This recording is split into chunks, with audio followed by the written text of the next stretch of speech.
Presidenta, muy buenos días. Ramón Ramírez Gutiérrez, de Noticieros El Reloj, de la Tlaxcalteca 91.5. Primeramente, desearle lo mejor en su persona y en su familia este fin de año y principio del año próximo. En su felicidad pues al bienestar de muchos mexicanos.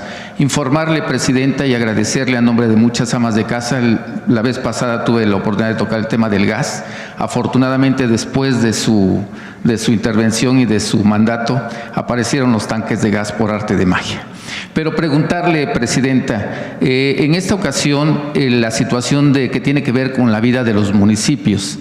El tema que me interesa periodísticamente hablando es la situación de la gobernabilidad, que muchas veces tiene que ver con nepotismo también, con corrupción y falta de transparencia. Me estoy refiriendo a la forma de elección de los que gobiernan los municipios, sino en todos, en la mayor parte del país, que se eligen por planillas. Hasta los jueces ahorita afortunadamente se van a elegir por voto libre, secreto y directo de los ciudadanos. ¿Considera usted que ya es tiempo también de democratizar la forma de elección de los ayuntamientos en los diferentes estados de la República Mexicana? Considerando que son planillas, de repente votamos por el presidente, pero ahí en el paquete va el síndico, va el regidor de Hacienda, que muchas veces no los conocen los electores. Es mi primera pregunta, Presidenta. Es una buena pregunta.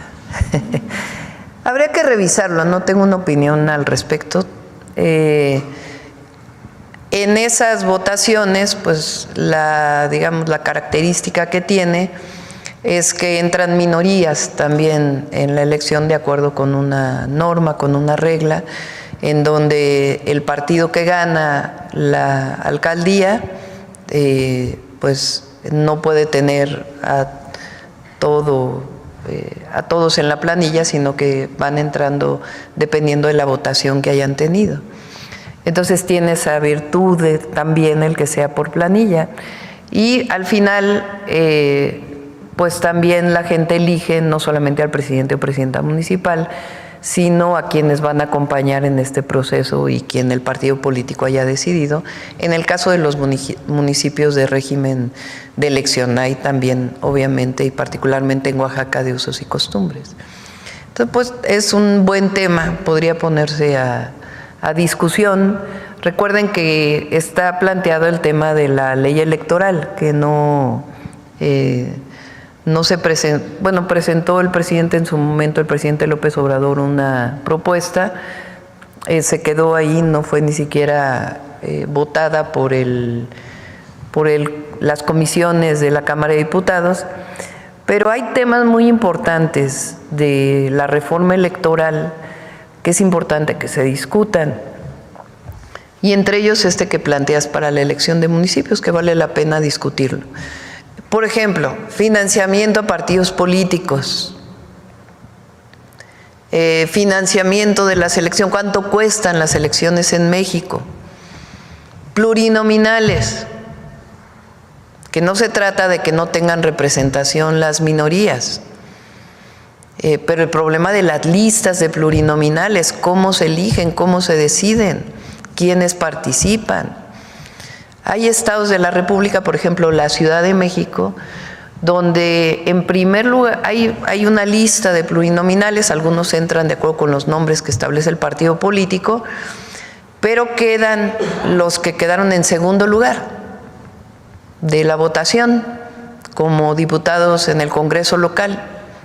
Entonces, obligas, digamos, a que todos hagan campaña y que vayan al territorio y se ganen su representatividad frente al electorado, frente al pueblo. Es una manera de ver que participe minorías y que no sean estas listas de plurinominales que son definidas finalmente por un partido político. Entonces yo voy más a que no haya estas listas y que haya otro tipo de representación de las minorías, a que disminuya el presupuesto público que se va a las elecciones y a los partidos políticos, que no haya nepotismo, que no haya reelección. Yo soy de las que pienso que no debe haber reelección en ningún puesto de elección popular. Y de hecho lo planteé y lo voy a enviar en su momento al Congreso.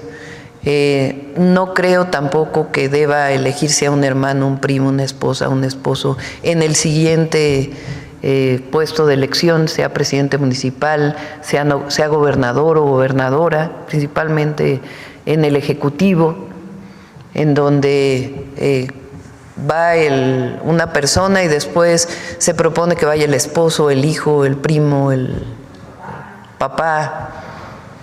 Entonces, ese esquema pues es nepotismo, finalmente. Entonces, todo esto, incluido lo que hoy planteas de cómo se elige a los presidentes municipales y a todos los que son parte del cabildo en la elección, pues es algo que es importante que se abra la discusión en este nuevo esquema electoral, que es importante que se plantee como parte de las reformas. Me parece que tenemos que pasar la reforma la votación, al Poder Judicial y después presentar las otras reformas. Aunque el caso de reelección y de nepotismo probablemente lo presente antes. Ahí tiene mucho trabajo, va a ser mucho trabajo el Congreso. Hay muchísimas leyes secundarias que tienen que entrar, y en el caso de las constitucionales, pues reformas como estas. Los gastos también del INE, ahí también tendría que verse en esa reforma. Sí, los gastos del INE, el financiamiento a los partidos políticos.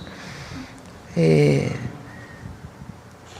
su momento, en la reforma que envió el presidente, se planteaba que no tuvieran financiamiento público los partidos políticos, con excepción del periodo electoral.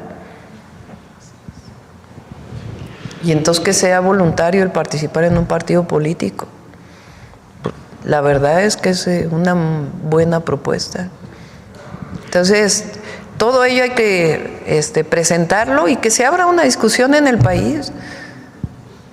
Porque no necesariamente, el INE tiene 27,000 millones de pesos este año de presupuesto, el 2025, 27,000 millones de pesos. Entonces la pregunta es, y es año en donde se utilizarán 7,000 millones para la elección. Nos vamos a reunir con el INE, estamos viendo las agendas con la presidenta para podernos reunir. Ellos solicitaron la reunión y nos vamos a reunir con ellos para ver en particular el tema de la elección del próximo año. Pero creo que el pueblo de México está de acuerdo que la democracia no conlleva necesariamente un gasto tan oneroso en la elección y en los partidos.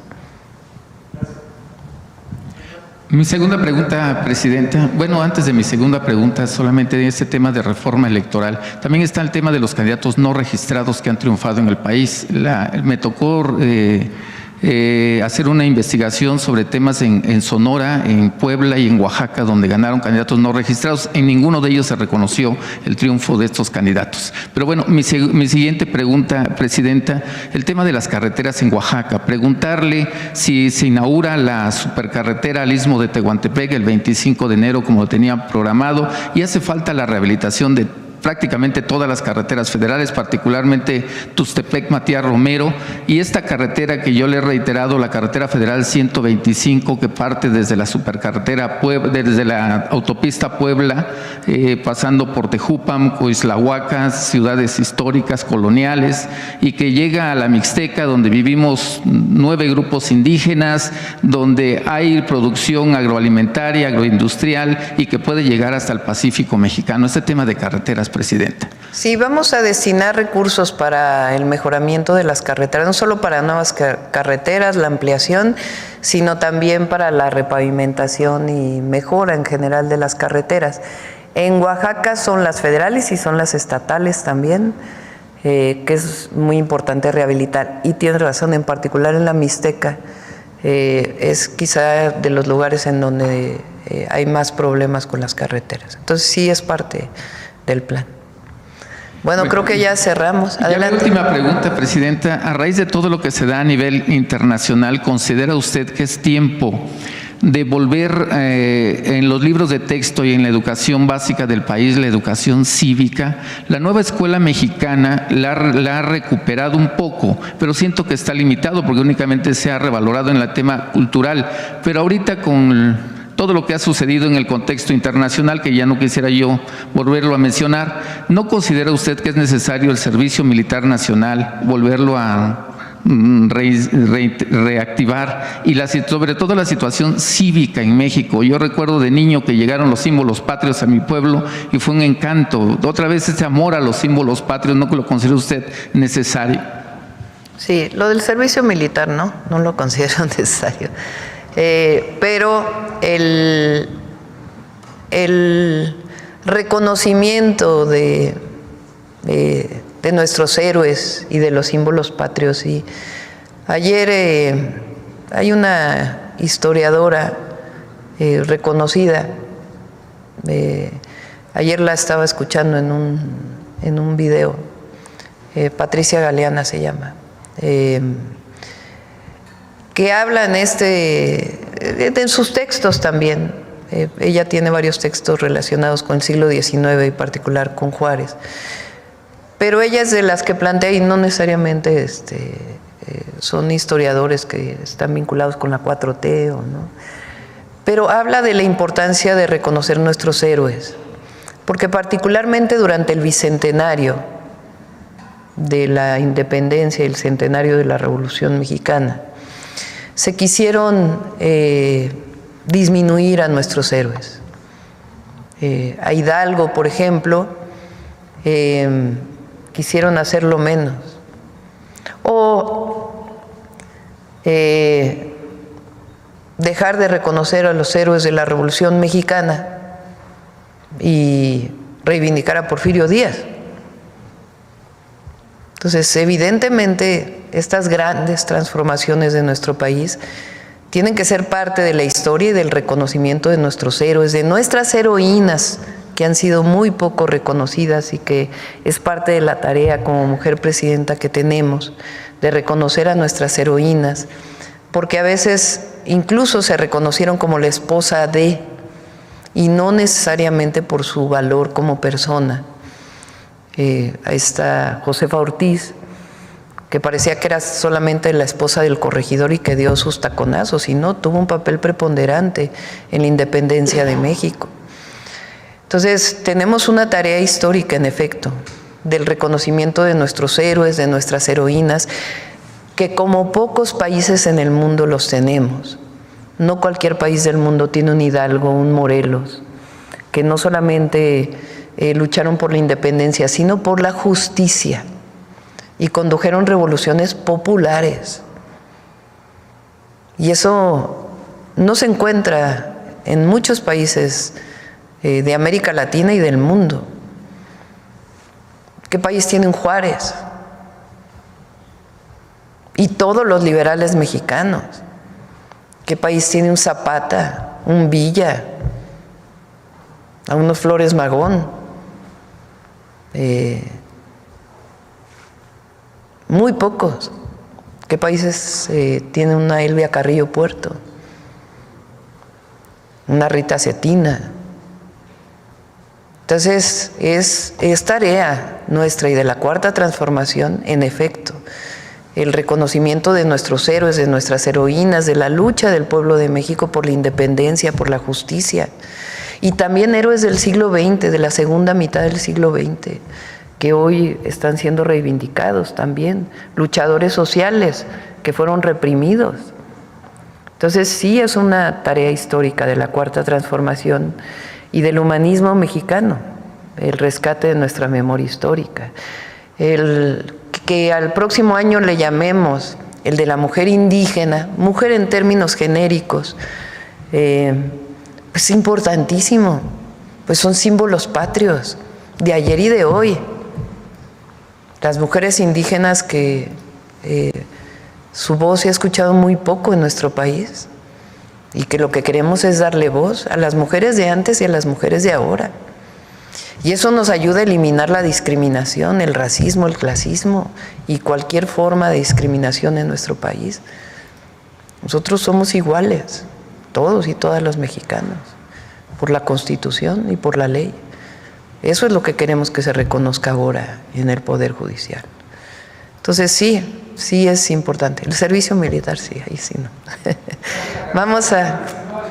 Sí, les doy la fecha exacta. Hubo ahí algunos problemas, en particular con se llama túnel falso, que lo fuimos a visitar ahora, porque hubo varios desgajamientos del cerro por el tipo de material que hay en esa zona. Entonces se llevó un poco más de tiempo. Queríamos inaugurarla en diciembre, ya no se pudo, pero ya está muy cerca de terminarse y vamos a dedicarle esfuerzo importante a la modernización y repavimentación de carreteras, en particular en Oaxaca y en la Mixteca. Bueno, Bueno, pues ahí tienen. ¿Cómo se cerró esta conferencia matutina? Bueno, pues la doctora Claudia Sheinbaum tuvo nuevamente esa, no sé si llamarla delicadeza o empatía justamente con los reporteros. Mandaron un mensaje de fin de año y aprovecharon hasta para tomarse la selfie con la presidenta. Vamos a ver. Feliz año a todos, a todas, que la pasen muy bien el 31, que sea de reflexión, de amor y mucha prosperidad para el 2025. Bueno, ¿quieren foto? Sí. Foto. ¿Acá? ¿Aquí?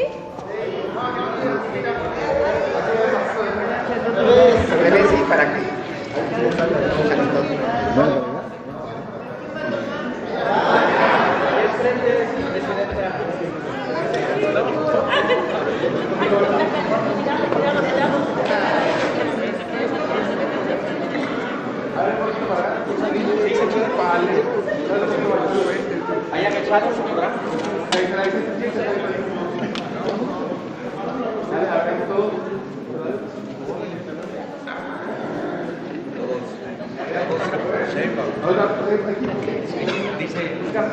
Mejor feliz año.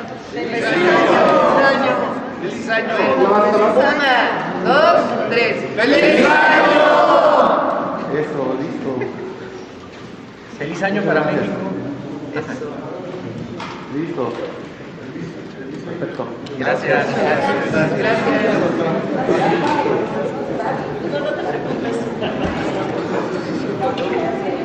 Bueno, pues algunos se metieron como la humedad, otros ni salieron en la foto.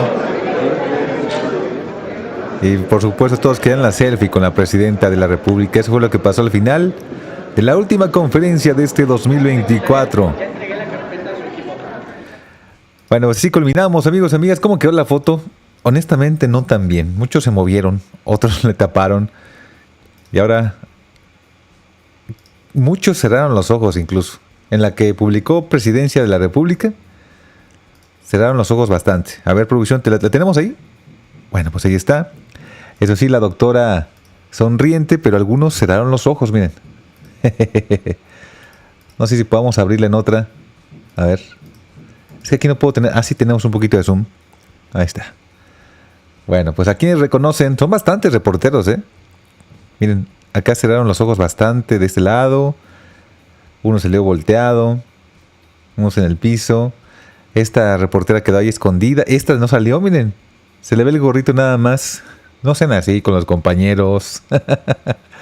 Bueno, pues ahí tienen la foto de este cierre de año. La última conferencia. Estaremos al pendiente, por supuesto, de lo que se da a conocer en la primera mañanera del 2025, que creemos será un buen año para los mexicanos. Hasta aquí mi reporte, amigos, amigas. Como siempre, agradeciendo su preferencia. Tendremos más información hoy y también tendremos información mañana, aunque no haya conferencia, siempre hay información. Y ya para finalizar, hoy se comparte esta información de Pulse, que dice lo siguiente: Morena fue el partido más ganador en 2024. El año que está terminando fue histórico en términos electorales, pues estuvo en juego la presidencia, que la ganó Claudia Sheinbaum, además de 128 senadurías, 500 diputaciones y 9 gubernaturas. Morena fue el partido que mejores resultados obtuvo, pues ganó 1,316 puestos, entre ellos 6 gubernaturas y la jefatura de gobierno. Le siguió Acción Nacional, que ganó 457 cargos, y Partido Verde obtuvo 401 puestos. Pues hasta el fondo, el PRI y Movimiento Ciudadano, aunque luego presumen lo contrario. Ahí está el resumen electoral. Pues lo más importante obviamente es la presidencia, pero vienen también las mayorías calificadas, gubernaturas, y ahí está el balance. Por aquello de que luego el PAN dice que son la mejor oposición, pues tienen mucho trabajo por hacer, amigos, amigas. Así culminamos esta información y como siempre agradecemos tu preferencia. Un fuerte abrazo a toda la gente que nos sigue en el multiplataforma.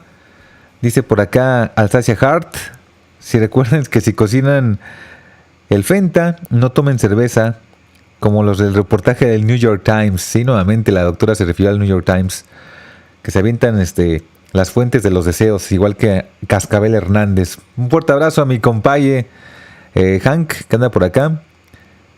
Las noticias con Hank. Espero estés muy bien, amigo. Te mandamos un fuerte abrazo. Y bueno, yo me despido. Tendremos más información a lo largo del día. Vámonos a comer y regresamos con muchísima más información. Que estén excelente. Hasta pronto. Suscríbanse y compartan, por favor.